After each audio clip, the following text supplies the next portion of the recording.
मी सकाळी उठल्यावर काय करावं? हा प्रश्न प्रत्येकाला पडतो. बरोबर आहे? काय करावं म्हणजे रोजची जी काही दिनचर्या आहे ती तर आपण करतोच.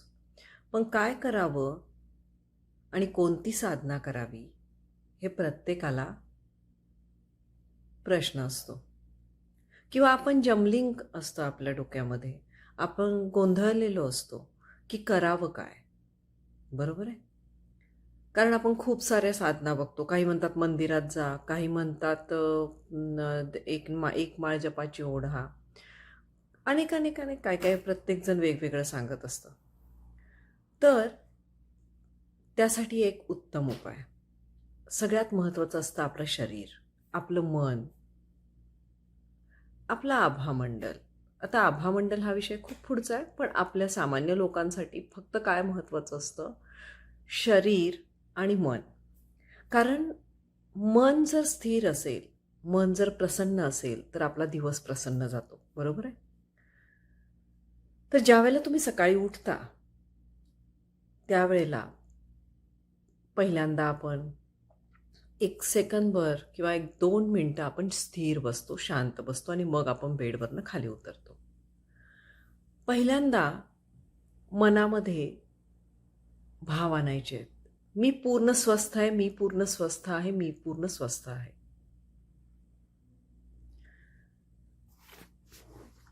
किंवा मस्तपैकी हात मोठे हस्त उत्थानासन करा. हात दोन्ही बाजूला पसरा. सुपरमॅन पोज आणि म्हणा, मी स्वस्थ आहे, मी मस्त आहे, मी जबरदस्त आहे. पहिल्यांदा उठल्या उठल्या आपण आपल्या सबकॉन्शियस माइंडला हे प्रोग्रॅमिंग करायचं आहे. त्याच्यानंतर ज्यावेळेला तुमचं थोडंसं आवरतं, मग तुम्ही तुमची दिनचर्या आवरून बसता, त्यावेळेला एक 5 मिनिटं स्वतःसाठी द्या. रोज 5 मिनिटं प्रत्येकानं स्वतःसाठी द्यायची आहेत, स्वतःच्या मनाचं प्रोग्रॅमिंग करण्यासाठी. त्याच्यामध्ये तुम्ही 5 मिनिटं बसाल, मग तुम्ही देवासमोर बसा, नाहीतर नॉर्मल सोफ्यावर बसा, चेअरवर बसा, कुठेही बसा. शांतता असेल, डोळे बंद करून 5 मिनिटं प्रत्येक तुमच्या चक्रावर एक फक्त एकदा एकदा तरी बीजमंत्र म्हणा किंवा पूर्ण शरीरावर एकदा तरी पहा. प्रत्येक चक्रावर लक्ष घेऊन जा. असे खूप सारे व्हिडिओ तुम्हाला YouTubeला सुद्धा मिळतील, की चक्रांबद्दल खूप सारी माहिती आहे आणि आता लोकं थोडीशी जागरूकतेकडे चालली आहेत, त्यामुळे बघतातही. तर प्रत्येक चक्रावर थोडा वेळ कॉन्सन्ट्रेट करायचं आहे. छानपैकी नाडीशोधन प्राणायाम करायचं आहे. नाडीशोधन प्राणायाम तुम्ही आधीही करू शकता मेडिटेशनच्या अगोदर. तर श्वास घ्यायचा आहे, 5 अंक मोजायचे आहेत मनातल्या मनात, श्वास थांबवायचा आहे, श्वास सोडायचा आहे.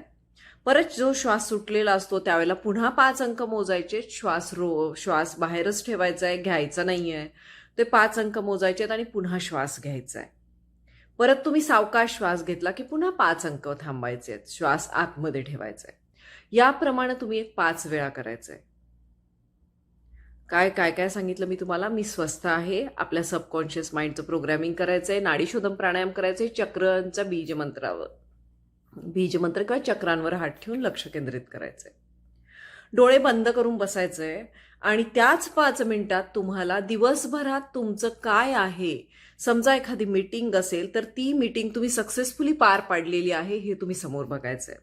जर का तुम्हाला कुठेतरी पिकनिकला जायचं असेल तर तुम्ही सकाळी काय बघाल, तर तुम्ही बघाल की माझ्या फॅमिली मेंबर्सबरोबर किंवा नातेवाईकांसोबत ती पिकनिक खूप सुंदररित्या एन्जॉय केलेली आहे.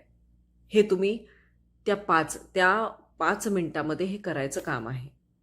जे काही असेल ते तुमचे कोणाकडनं पैसे येणार असतील तर त्या व्यक्तीनं आनंदाने ते पैसे तुमच्या हातात दिलेले आहेत आणून. हे तुम्हाला सगळं तुमच्या डोळ्यासमोर पाहायचं आहे. त्यानंतर ईश्वराला धन्यवाद द्यायचे आहेत. परमेश्वराला थँक यू म्हणायचे आहेत. किंवा युनिव्हर्सला म्हणा. जर तुम्ही रेकी साधक असाल तर थँक यू युनिव्हर्स म्हणतो आपण, थँक यू एंजल म्हणतो. जे कोणीचं तुम्ही करत असाल, एंजल थेरपी करत असेल तर एंजलची आठवण करायला विसरायचं नाहीये. आणि त्यावेळात सगळ्यांचे धन्यवाद करायचे. मग आपल्याला सकाळी जाग आली, पहिल्यांदा आपण जागे झालो, हे सगळ्यात महत्त्वाचं असतं, त्याबद्दल धन्यवाद. परमेश्वरानं आपल्याला जे काही दिलेलं आहे, जी काही सुख दिलेली आहेत त्याबद्दल धन्यवाद. परमेश्वरानं आपल्याला जे चांगले मित्र दिले आहेत त्याबद्दल धन्यवाद. तुमची जी कामं काल उत्कृष्टरित्या झाली ती आठवा, त्याबद्दल धन्यवाद द्या. त्या व्यक्तींना धन्यवाद द्या की ज्यांच्यामुळे तुमच्या आयुष्यात सुख आलेलं आहे किंवा ज्यांच्यामुळं काल तुमची कामं चांगली झाली. त्या सगळ्या व्यक्तींना, मग ती ऑफिसमधली असू देत, फ्रेंड सर्कलमधली असू देत, कुणाची असू देत, त्यांना धन्यवाद द्या. कारण ग्रॅटिट्यूड तुमच्या यशाचे मार्ग ओपन करतो. म्हणून धन्यवाद द्या. आपल्या स्वतःच्या आईवडिलांना धन्यवाद द्या, ज्या आईवडिलांमुळे आपण हे जग बघितलेलं आहे.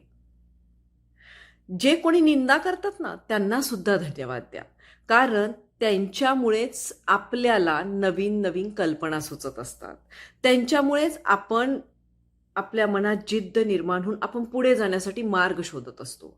सो जे निंदा करतात, जे तुमच्यावर हसतात तुम्ही काही काम करतात, त्यांना सुद्धा धन्यवाद द्या. मनात कोणताही कुणाबद्दलही द्वेष ठेवू नका. हे रोज सकाळी करा.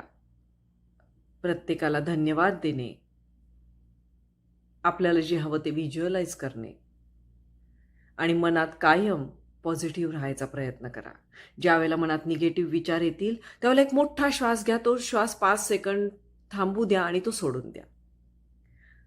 तुम्ही तुमच्या श्वासावर काम करायला सुरू करा. तुमचं मन ॲटोमॅटिकली तुम्हाला साथ द्यायला लागेल. ज्यावेळेला खूप गोंधळ असतो त्यावेळेला श्वासावर थोडा वेळ लक्ष द्या. बघा गोंधळ थांबून जाईल.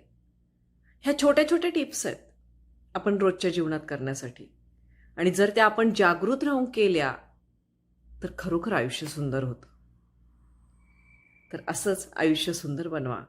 Thank you so much. तुम्ही मला ऐकून घेतल्याबद्दल खूप खूप धन्यवाद. आणि तुम्ही मला जे प्रेम देत आहात यूट्यूब चॅनलवर त्याबद्दलही खूप खूप धन्यवाद. कमेंट करा. हे सर्व करून झाल्यावर तुम्हाला काय अनुभव येतात तर मला कमेंट बॉक्समध्ये कमेंट द्यायला विसरू नका. तुम्हाला माझा हा व्हिडिओ कसा वाटला हेही सांगायला विसरू नका. Thank you so much.